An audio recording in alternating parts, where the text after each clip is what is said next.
It's the Health in the Real World podcast. It's time to start the show with Chris Janke as your host. Here to give you everything that you need when it comes to fitness strategies. We keep it simple and easy. It's your roadmap to get healthy. You don't need equipment and you don't need a gym. Just the right strategies to get you fit and trim. Welcome to Health in the Real World. We're here today with Kenny Brach. Kenny is mixed martial arts and fighter, and he teaches people how to defend themselves and live their best life. Kenny, thanks for joining me today. I really appreciate it. You're welcome. Totally welcome. And I just want to add to that, I am I'm a coach. And right now, I'm, like I said, I'm 45 years old, and I'm getting to that point where things are starting to hurt. You know what I mean? I think we all get there. I'm a 5th degree black belt in Tung Sudo, Korean karate, and I'm a 3rd degree black belt in Brazilian jiu-jitsu. So I have a lot of experience when it comes to the martial arts world. I'm also, like I said, when I was a kid, I did some amateur boxing, and I also trained, some Muay Thai and American style kickboxing. So I know a lot about the martial arts, and I know a lot about why people would want to train martial arts, why they would even think about doing something that might seem, how can I put it, outside the box, you know what I mean? A little different than going to the gym and, picking up some weights or getting on a treadmill, something a little bit different to entertain your mind and in a different way, actually. Well, you mentioned you're 45 and things are starting to hurt. You got to talk to me about that.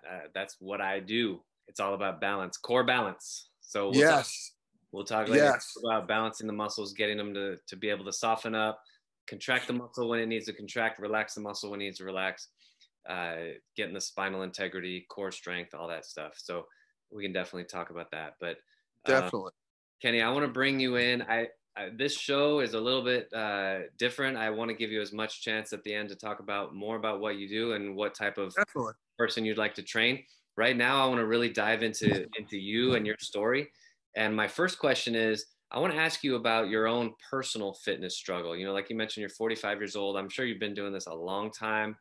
And you mentioned you've been teaching it 30 years. So you were 15 when you started teaching. Yeah, actually, I was younger than that. I was 12 years old when I started doing this. So it's a little over 30 years. That's awesome. Yeah. So in your journey, what has been like one of the biggest struggles for you? I really try to like humanize my guests. Like you're obviously at a very high level with your MMA and all that other stuff that you're doing.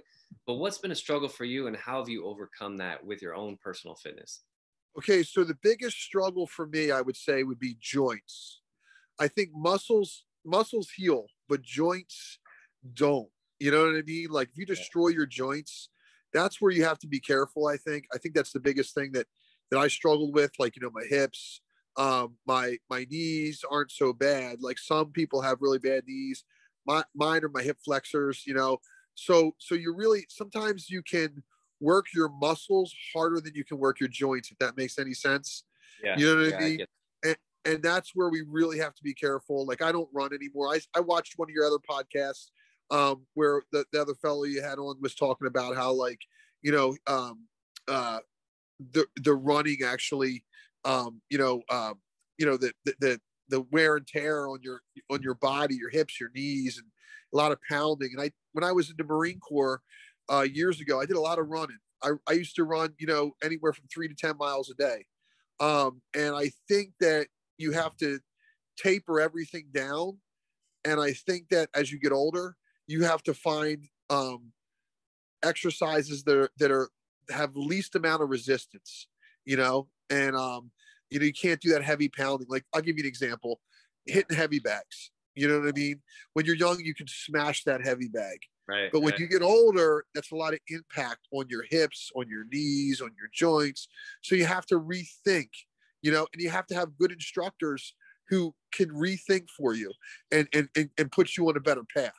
And that's a good point. You need instructors that can rethink for you, because that is huge, especially if you're teaching a group class, right? So like, hey, if you can't do this, you need to do that, and if you can't do this, you need to do that.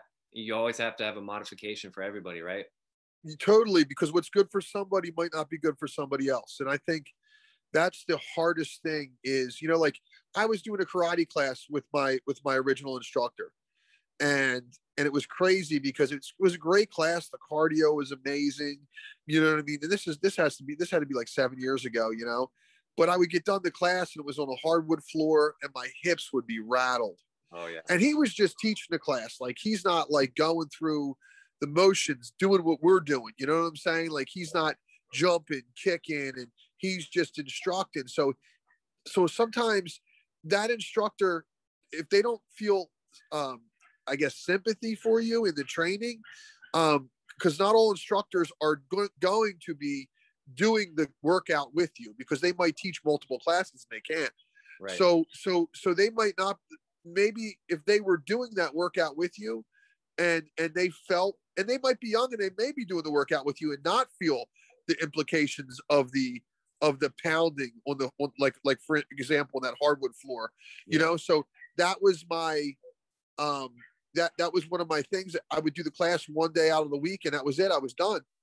My hips were rattled, Yeah, so that's a good point though. Even if that instructor is not doing the class with you, right? It's at least they know what it's like, right? And I think that's really important. And you've walked, you've talked the talk, you've been through it. You know what to expect. If one of your fighters say is hurting, their back hurts or their knee hurts, you kind of know how to guide them through that. So that's a good thing.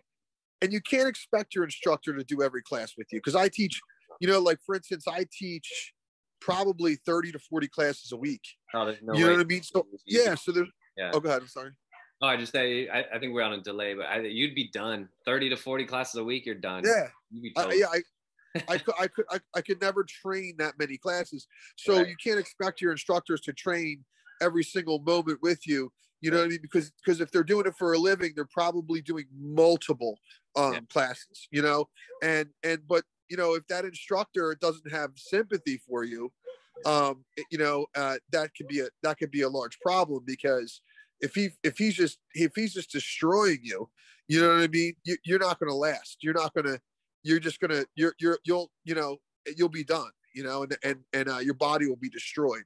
Yeah. So you really have to pay attention not only to yourself, but like the pace or the tempo of your instructor, and you have to and if you something like when I was in karate, I would feel like a sissy to tell my instructor, oh man, that class was a little too hard. You know what I mean? Well, you gotta open your mouth. You can't be afraid to, Yeah. I mean, especially as you get older, Well, I think it's good you're talking about this because, I see this too much, I think, in the fitness world. I'm not too familiar with like MMA and stuff, but it's like a lot of trainers, they pride themselves on just kicking the crap out of their clients. And I think that's just, it's a bad way to focus on it, because there comes a point, right? Like obviously I use a traffic light analogy, right? If you don't push hard enough, you're obviously not going to get any results. That's the green zone. And then the red zone is at the other end, where that's like the CrossFit class where they did 6,000 repetitions and they're just trying to make everyone vomit. But there's a sweet spot in the middle where your body actually adapts and gets stronger for next time. And if you overdo it, you risk potential injury. If you underdo it, then nothing's going to happen. But I like to see trainers, and I like to hear coaches talk like you just did about, you're not going to go too hard and kill somebody, and you also need to go hard enough to get those results. So that's a good kind of balance point, right? Oh, totally. And I just wanted to clarify one thing. MMA, mixed martial arts, to me, honestly, like I said, I'm a jiu-jitsu professor, and I'm a master in Korean karate. We teach like traditional martial arts in my academy, but what happens is we have classes where we intertwine those. You know what I mean? So most martial artists, they learn a traditional martial art, whether it's karate, whether it's kung fu, whether it's jiu-jitsu, whether it's judo. And then usually they have a core martial art that they're really good at, and then they break off and they learn other martial arts. And I think people get mixed martial arts mixed up, like the word and the meaning of it. You know what I mean? Like it used to be no holds barred. That's if you went back to Vale Tudo fights in Brazil, it was NHB, no holds barred. You know, you trained the style that you trained in, and then you would fight other styles, and you know, because you get this, the UFC and MMA fighting, that's fairly new. Like you know, like when I first I remember watching the first UFC. It was in 1993. I was in high school. You know what I mean? Yeah. So the UFC and all that, yeah, it's fairly new. But mixed martial arts, actually, the first mixed martial artist was Bruce Lee. You know what I mean? So, so I mean, he trained a traditional style and just implemented other things that he, you know, once he became good, you know, he was already good at martial arts, and he just broke off and learned other things, you know, to complement his martial art, you know. Yeah, that guy was very prolific. He was good at a lot of different things, right? Oh, amazing. Yeah, just amazing, you know. Kenny, do you ever come in contact with people who maybe sort of like give up their motivation, or they lose the reason why they started in the first place, or they fall off the wagon, you know, anything like that? What do you tell people like that? Okay, so that happens a lot, you know. I mean, and it's hard because, okay, so I'll give you an example. One of the things that we do to motivate people is we have a belt system. Okay. In my kickboxing, we have a rope system. Like, they get ropes every so many, like, you know what I mean? Like, it motivates them to get to that next rope or that next belt. And that's what the belt system was actually created for. It was created by a man named not Kiyoshi Mifuno. It was Itos, Master Itos in Okinawa. He created the belt system. So any martial art that you see that wears a belt, that's where it originally came from. Okay. It came from Okinawa, then Japan. But that system was created to, like, motivate people, you know what I mean? Like, you know, to get to your next degree or to get to your next belt. So that's one thing that we use to motivate people, like, you know, like, cause you always have to have goals. Goals are important. And I think that people fall off the wagon because they don't have goals. You know, like our kickboxing, we have a kickboxing promotion coming up. You know, they get a certificate, they get their rope, but they have to learn there's certain requirements in order to test for that first rope. You know what I'm saying? Which is really cool. And they dig it, man. You know, so there has to be goals, and goals are the reason that people fall off the wagon. If there's no goal, that's when you're most likely gonna, like, you know, lose interest, or you might veer left or right, you know. So I agree with you 100%. It's interesting. Like, I've done probably I don't know, 50 of these interviews, and nobody said that yet. I agree with you though 100%. Like, I personally, I never fall off the wagon because I always have something that I'm going toward. Now, I might take breaks, like in 2020, I hardly lifted weights because the gyms were all closed, and I just said, you know what, I'm going to focus on something else. But I still had a long range vision as far as where I wanted to go. So I really like that answer. I think we had my kids in Taekwondo for a little while, and they do the belt system. Yes. I saw it with them, and they were always like, oh, I just have to do this and this and that. They knew exactly what they had to do to get to that next belt. And they also knew where those two belts, you know, the belt that they're at and the belt they wanted to get to, they knew where that fit in the bigger context. And that was really helpful for them, especially as little kids. You know, like, little kids have a hard time focusing on the bigger picture, but I think with one belt at a time, I think that's really valuable. Well, also too, like, you know, everything that you do in life is going to get old. All right. A job, everything. You have to learn how to reinvent yourself. And reinventing yourself, like, I'll give you an example. Like, you know, like, when I found jujitsu, I stopped training karate for a long time, right? You know, and I did jujitsu for numerous years, and I teach it every day. And I'm not saying I got bored, but I was getting worn out, you know. So I went back and started teaching karate again. Cool. And I started finding like I love digging into like the old school karate, like the stuff that came from Okinawa, you know, because that's where all karate comes from. Even Korean karate, all karate that came from Okinawa. And actually, karate didn't come to Japan until the 1920s, right? Okay, even though that Okinawa was considered part of Japan, karate didn't come to Japan because they had jujitsu, they had kendo, they had all these things, but they didn't have a striking martial art, and that's why they brought it to Japan. Right. You know, because it was like before the war, and they were trying to motivate everybody, you know. So and so I love like connecting somehow my jujitsu and my karate, and I do it, you know, and that's fun for me. That's how I like, that's kind of like reinventing, you know, from just doing the everyday like jujitsu that I do, it kind of changes it up, you know? So like, yeah, that's a way to like keep yourself entertained, is just to like, you know, look at something from a different angle, you know, you know what I mean? Like look at CrossFit, you know, imagine you lift weights your whole life, and lifting weights can get boring. You know what I mean? You know, and to me, I mean, I used to lift weights all the time, you know, and like when I stopped lifting for power, I got bored of it. You know what I mean? Like, you know, and lifting for power actually was wrecking my body. You know what I mean? And because, you know, humans, we're not meant to lift all that weight, you know, like all that heavy weight. And so now you see people doing CrossFit, which is, you know, it's a form of weightlifting, but there's like more, there's a different dynamic to it, you know, but you have to be careful with CrossFit because there are some of those exercises, if you don't do them right, you can really get hurt, you know? So I mean, you have to, I think the biggest thing is you have to figure out what's good for you, what works for you. What works for somebody else, like I said, might not work for you. This guy that trains at my school, Tom Perk, he just wrote a book. It's one of the awesomest books. It's called Martial Arts: The Lesson, and you can get it on Amazon.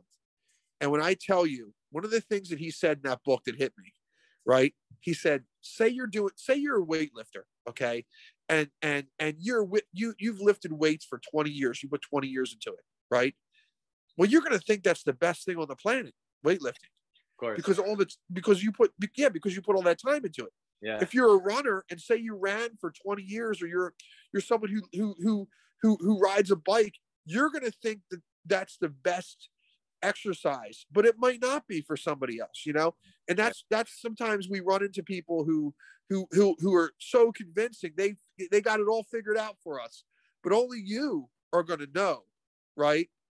Through like just personal experience, what's going to work for you. I mean, you know, you could take advice from multiple people who have tried the same, you know, exercise or activity that you're looking to get into, you know, like, I mean, but you're not really going to know until you try it and see if it works for you, you know? So.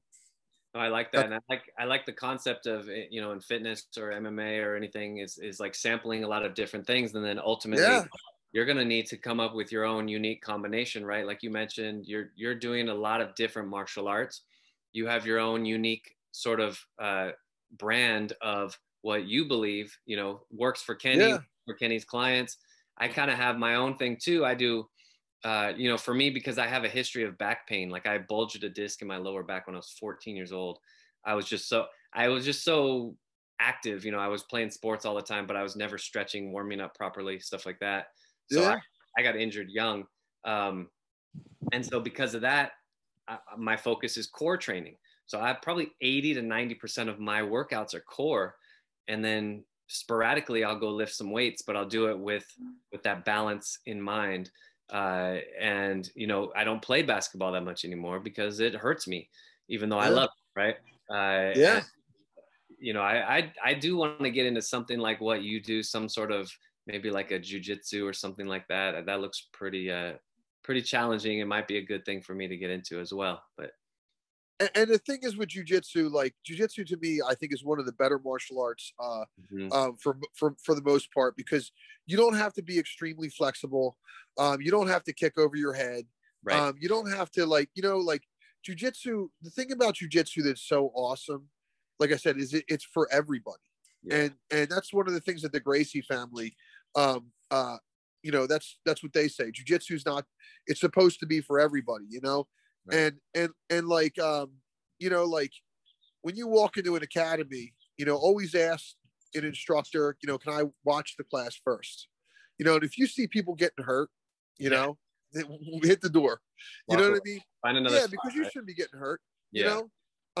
And then, you know, like, you look at the atmosphere, you know, if the people are friendly, you know, if the instructor is approachable. Some instructors aren't approachable.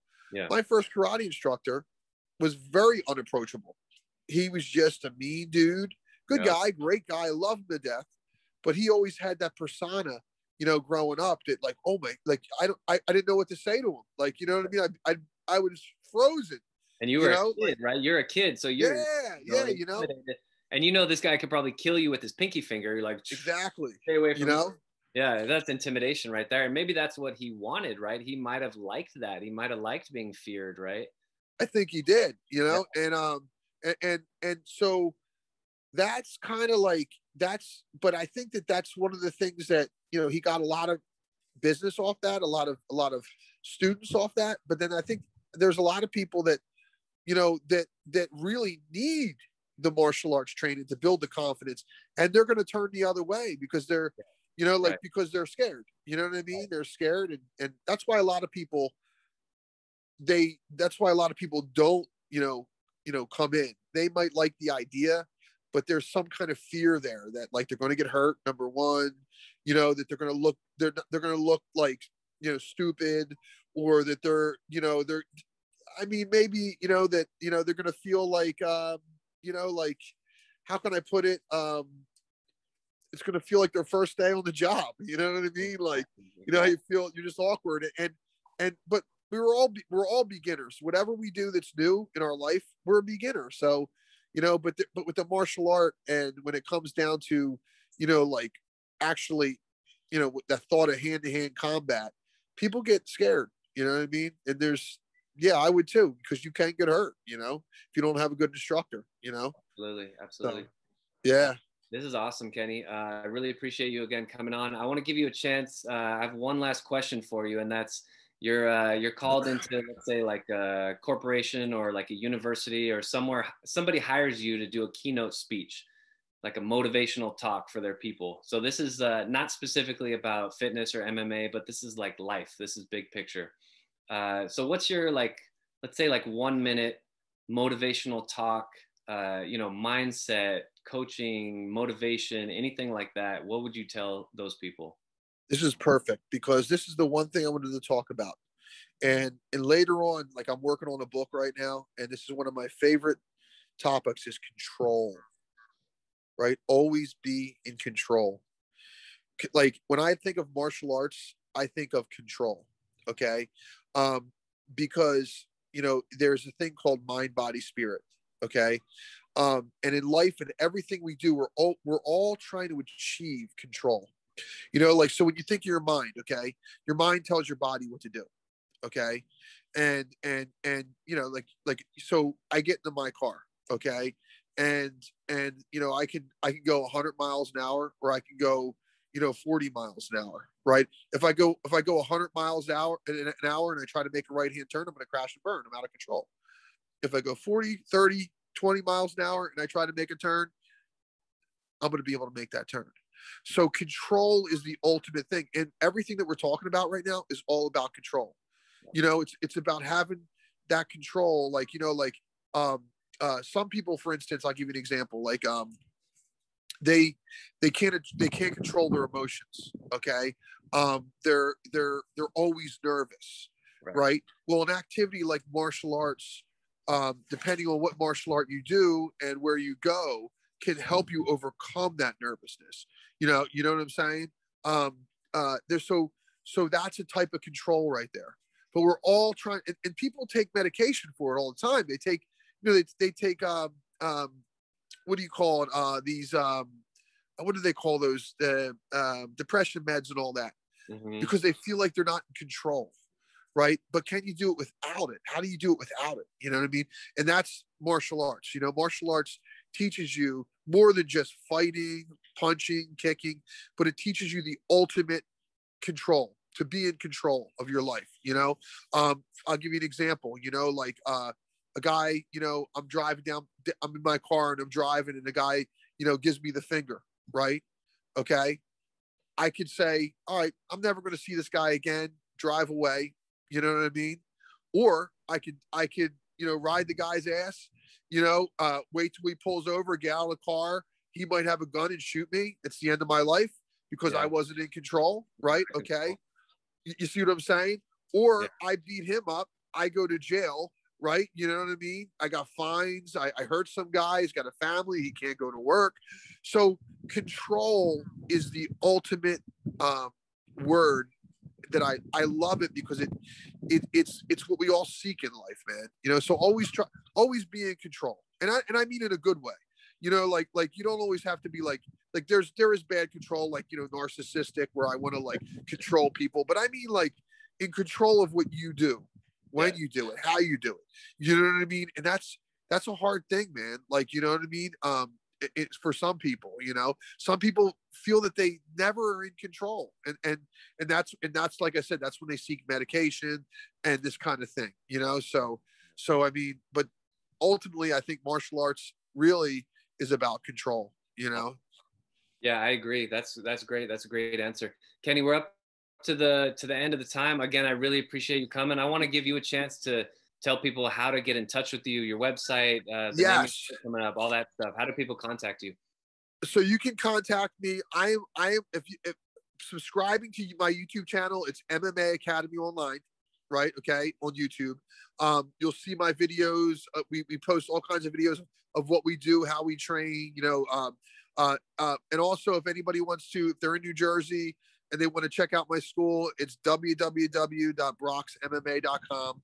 But more importantly, you can check me out on YouTube. And also, the best martial arts book ever written, okay, is Martial Arts, The Lesson. I know it's backwards, but my buddy Tom Perk, you can buy it on Amazon. It's Martial Arts, The Lesson. It talks about us in there. And I'm not just saying that because this guy, he's